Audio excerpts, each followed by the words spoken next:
Hi hello welcome to our channel. இப்போ நம்ம என்ன பார்க்க போகிறோம் அப்படின்னு பார்த்தீங்கன்னா, நிறங்கள் 3 அப்படின்னு ஒரு படம் வந்திருக்கு. அந்த படத்தோட ரிவ்யூ அண்ட் ரேட்டிங்கை இந்த வீடியோவில் ஃபுல் டீட்டெயில்ஸாக பார்க்கலாம். இந்த படத்தோட கதையை பற்றி சொல்லணும் அப்படின்னா, இந்த படத்தில் வந்து மூணு ஸ்டோரிஸ் நடக்கும். ஒன்று வந்து தன்னோட அப்பா தன்னோட பொண்ணை தொலைச்சிட்டு தேடுற மாதிரி ஒரு கதை. இன்னொன்று வந்து தன்னோட காதலியே ஸ்கூல் பையன் வந்து தன்னோட காதலியை தொலைச்சிட்டு தேடிட்டு இருக்கிற மாதிரி வரும். அதர் சார் ஒரு பக்கம் போயிட்டுருப்பாரு, டைரெக்ஷன் அந்த மாதிரி. அவர் இந்த 3 கதையும் சேர்ந்து ஒன்றா ட்ராவல் பண்ணுறது, ஒன்றா நடக்கிறது.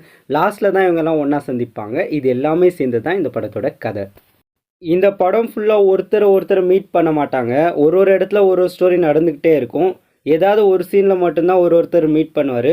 லாஸ்ட்டில் வந்து தான் சரத்குமார் சாரும் அதர்வா சாருமே லாஸ்ட் ஒரே ஒரு சீனில் தான் மீட் பண்ணுவாங்க. ஸோ இந்த மாதிரி தான் இந்த படத்தோட கதை இருக்கும். ஆனால் இந்த படம் வந்து செம்ம டிஃப்ரெண்ட்டான ஒரு கதையாகவும் டிஃப்ரெண்ட்டாகவும் ஸ்க்ரீன் பிளேவாக இருந்துச்சு. ப்ளஸ் வந்து எடிட்டர் தான் இந்த படத்தில் வந்து பக்காவாக வேலை செஞ்சுருக்காரு. அதர்வா சார் வந்து செம்மையாக நடிச்சிருக்காரு. அதர்வா சார் வந்து போதை பொருளுக்கு அடிமையான மாதிரி காட்டியிருக்காங்க. அந்த அடிமையாயிட்டு அவருக்கு தன்னைத்தானே பேசுகிறது, தனக்கு தானே மோட்டிவேஷன் பண்ணிக்கிறது, இந்த மாதிரி சீனு அவர் லைஃப்பை தொலைச்சிட்டு அழுகுற மாதிரி சீன்ஸ்லாம் இந்த படத்தில் இருக்கும். அந்த படத்துலலாம் அதர்வா சார் செம்மையாக பண்ணியிருந்தார்.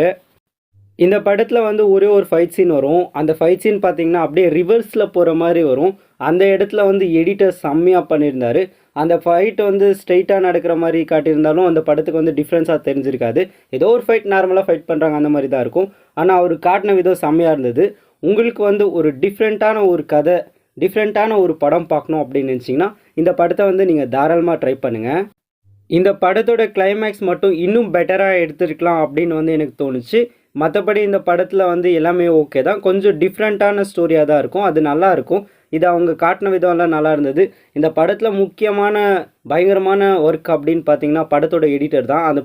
அது ஒவ்வொரு சீன்லேயும் வந்து நீங்கள் பார்க்கும்போதே தெரியும். ஒரு கலர்ஃபுல்லான சீன்ஸ் எல்லாம் நிறைய இருக்கும் இந்த படத்தில். அதெல்லாம் பாருங்கள். அதர்வாவே காட் மாதிரி ஒரு சீனில் வருவார். அந்த சீன்லாம் செம்மையாக இருக்கும். அவரே பேசிப்பார், மோட்டிவேஷன் பண்ணிப்பார். அதெல்லாம் செம்மையாக இருந்தது. ஓவராலாக உங்களுக்கு வித்தியாசமான கதை பிடிக்கும் அப்படின்னு நீங்கள் நினச்சிங்கன்னா இந்த படத்தை வந்து நீங்கள் ட்ரை பண்ணுங்கள்.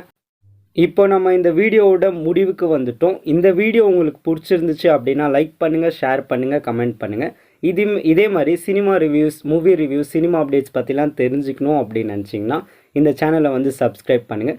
இதே மாதிரி இன்னொரு வீடியோவில் சந்திப்போம். அதுவரை உங்களிடம் இருந்து விடை பெறுவது நான் உங்கள் மணி.